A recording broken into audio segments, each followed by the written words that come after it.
Haleakalā National Park is located on the Hawaiian island Maui. The park covers a total of 33,265 acres of land, which includes several volcanoes, including the dormant Haleakala volcano for which the park is named. Haleakala is believed to have last erupted between 1480 and 1600, and in Hawaiian, Haleakala means House of the Sun.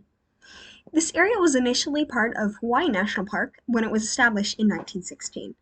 In 1961, it was designated as its own national park, and in 2005, it was further expanded. In Hawaiian mythology, the demigod Maui traveled to the island and climbed up the mountain to capture the sun to make the day longer. And I think this was actually made into a Disney movie. I don't know Hawaiian mythology that well, but I distinctly remember watching a movie while I was babysitting, and even though I was reading and not really paying attention, I'm pretty sure it had something to do with this. Because it is located on an island, where many unique endemic species tend to evolve, this national park has the most endangered species of all the national parks, and it has even been called the endangered species capital of the world. These species include 87 plants, 10 birds, 2 mammals, and 1 reptile. One plant species is the flowering silver sword, which can only be found at the summit of the Haleakala volcano. These plants die after they flower, but they can live for up to 90 years, and they only flower when they're around 1.6 feet in diameter. The flowering stalk can be up to 6.5 feet tall, and the plants usually flower between July and October. I'll put a picture of one of these plants up because I think that they're really cool. I did get this picture from Wikipedia, and I'll leave the link in the description. I did not take it myself. The endemic nene, or Hawaiian goose, died out in the park completely, but it was reintroduced in 1946 by Boy Scouts who brought birds up to the summit of the volcano in backpacks. Other animals that can be found in the park include rock doves, otherwise known as common pigeons, tardigrades, bats, seals, and feral goats and pigs whose grazing poses a problem to the native plants in the area. Weather in the park can vary wildly depending on the location, with temperatures between 70 and 80 degrees Fahrenheit in Kipahulu all year, while temperatures at the summit have been recorded as low as 27 degrees.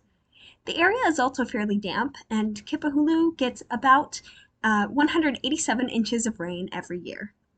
Apparently, one of the most popular activities in the park is watching the sun rise and set from the summit of the volcano, which is so popular that you actually have to make reservations for it. Other activities include amateur astronomy, hiking, camping, and even swimming and cliff jumping in the pools of Ohio.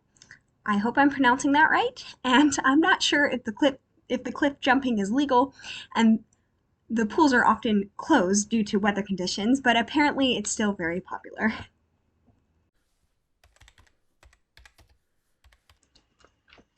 Olympic National Park is located on the Olympic Peninsula in Washington state and covers 922,650 acres of land. The park was originally established as Mount Olympus National Monument on March 2, 1909 by President Theodore Roosevelt, and then reestablished as a national park on June 29 of 1938. It was designated as a National Biosphere Reserve in 1976 and as a World Heritage Site in 1981. In 1988, 95% of the park was designated as the Olympic Wilderness. The mouth of the Hoh River is home to the Hoh or Chalaat people. I hope I'm pronouncing that right. I wasn't able to find the pronunciation of this word. 7 permanent settlements were established in this area. The Quileute tribe lives at La Push at the mouth of the Quileute River. I also was not able to find a pronunciation for this. Interestingly, the Quileute language has no nasal sounds and is a language isolate, meaning that it doesn't have a root language and isn't related to any other language, at least that we're aware of today. Forks, Washington is also nearby, which, if you read the Twilight series, you know about.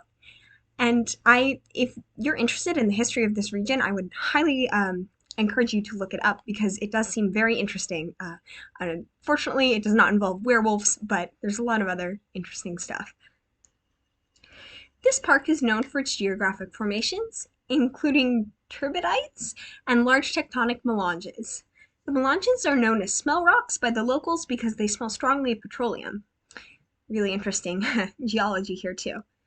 The Olympic mountain range runs through the center of the park, and the highest peak in this range is Mount Olympus, which is not the same as the mountain in Greece. This mountain is 7,965 feet tall and has a significant amount of snow each year, giving it some of the most glaciation of any non-volcanic mountain in the contiguous United States. The largest glacier on Mount Olympus is the Hoh Glacier, which is over 3 miles across. The western mountains cast a rain shadow on the eastern mountains, making their climate much drier. The tallest peak in this part of the range is Mount Deception, which is 7,788 feet tall. The mountain was originally named Mount Holmes, but it was later renamed to Mount Deception because the peak is often covered with clouds and it is deceptively difficult to traverse. Plants in the park include Sitka spruce, Douglas fir, red cedar, and western hemlock. There are several animal species native to the area, including Roosevelt elk, black bears, cougars, as well as salmon and other freshwater fish. In the 1920s, mountain goats were unintentionally introduced to the area, which of course is a problem for native plant life. The western part of Olympic National Park is classified as having a temperate oceanic climate, and the eastern half has a warm summer Mediterranean climate. There are 3 ecosystems contained within the park: temperate rainforest, Pacific coast, and my personal favorite, subalpine forest and wildflower meadow. Sandy beaches are located along the coast, which are bordered by a strip of forest that's only a few miles wide, and the temperate rainforests, the Hoh rainforest and the Quinalut rainforest, get an average of 150 inches of precipitation annually. They contain a variety of organisms, such as the banana slug, lettuce lichen, spike moss, and the Pacific tree frog, as well as various cedars, hemlocks, and maple trees. Popular activities in the park include hiking through the park's rainforests and interior, and backpacking along the coastline, which, though less strenuous than climbing a mountain, can become dangerous during high tide because the water comes up to the cliffs, making it impossible to pass them. In the winter, skiing and snowboarding are also available. North Cascades National Park is located in the state of Washington and covers 505,000 acres of land in total. The area was first settled by Paleo-Americans, and when Europeans first began to explore the area, the Skagit tribes were living there. Fur trapping began in the early 19th century, and there was some competition between both British and American companies who wanted to trap and trade in the region. In the late 19th and early 20th centuries, some logging and mining occurred, and in the 1920s, multiple hydroelectric dams were built on the Skagit River, and after the construction of these dams, environmentalists started campaigning for the area to be preserved. On October 2nd of 1968, North Cascades National Park was established. This 6-mile-long Pickett Mountain Range is located in the northern area of the park and contains 21 peaks that exceed 7,500 feet. The names of some of these peaks are just great. My favorites are Phantom Peak, Mount Fury, Mount Terror, Ghost Peak, and the best one, Poltergeist Pinnacle. The tallest mountain in the park, Good Mountain, is located in the southern section of the park, along with several other peaks, including Black Peak, El Dorado Peak, and Forbidden Peak. Who got to name these? The park contains over 300 glaciers, making it the most heavily glaciated part of the United States outside of Alaska. These glaciers have been the subject of glacial monitoring programs since 1955.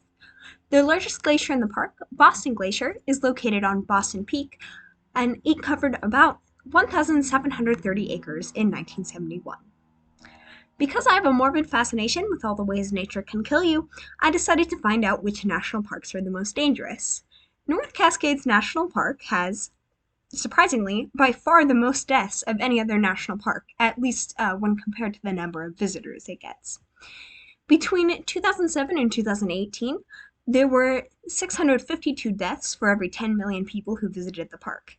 And I haven't really been able to find any information on why the death rate seemed comparatively high.